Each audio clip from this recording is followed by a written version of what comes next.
Avec ce programme Pégase, la rencontre avec une fondation qui a des valeurs humanistes qu'elle défend, ça a permis déjà à tous les collègues de se mettre autour d'une table et de discuter des envies, des possibilités, des frayeurs par rapport à un tournant dans l'éducation. Est-ce qu'on enseigne avec ces programmes dans sa classe ou est-ce qu'on essaye d'autres choses plus innovantes? Ces projets permettent vraiment une approche très pratique des choses et très loin de la théorie comme on pouvait le mettre en place avant avec juste des supports papier ou des documents. Bonjour à tous, vous pouvez vous asseoir, je vous remercie.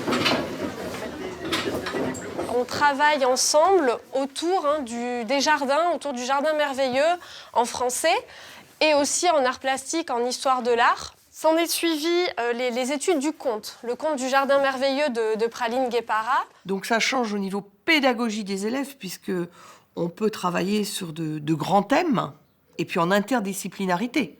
C'est-à-dire que le thème est abordé dans différentes matières et les professeurs vont travailler ensemble sur un même projet. Ce sont toutes ces images mentales que vous avez développées à partir des textes, à partir des visuels, des arts plastiques, que vous allez devoir rassembler aujourd'hui dans votre mémoire et coucher sur la feuille qui est devant vous.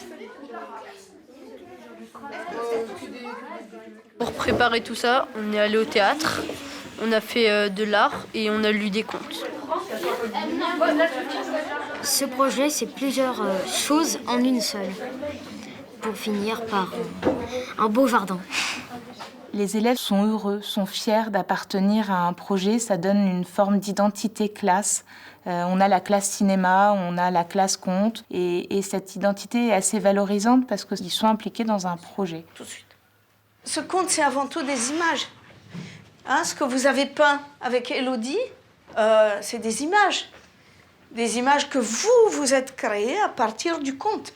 Ils ne se sentent pas forcément en train de travailler. Ils ont l'impression de participer à un projet, mais au travers de ce projet, il y a beaucoup d'apports, que ce soit scientifiques ou culturels, qui se mettent en place de façon très inconsciente pour eux.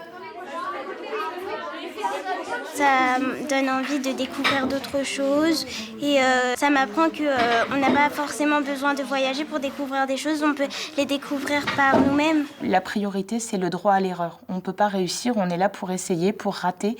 Et ça, c'est quand même un paradigme vraiment nouveau dans l'éducation nationale où l'échec est souvent vu comme une porte de sortie. On échoue, c'est une spirale infernale, alors que dans ces projets, on est obligé d'échouer, parce que celui qui échoue, c'est celui qui a essayé, et donc l'échec est valorisé. Ça, c'est nouveau. L'idée, c'est quand même de t'aider avec cette consigne. C'est que la proposition, c'est que toutes les plantes, les arbres, les animaux, l'eau soient reliés. Et puis, ça favorise le dialogue, l'échange entre les professeurs, donc ça va bien plus loin que le projet artistique lui-même. Moi, personnellement, ça m'a relancée justement dans mon métier de prof où j'avais l'impression de stagner un peu parce que ça fait 20 ans que j'enseigne et qu'on a rarement les moyens de mettre en place autant de projets. Donc, personnellement, ça m'a relancée.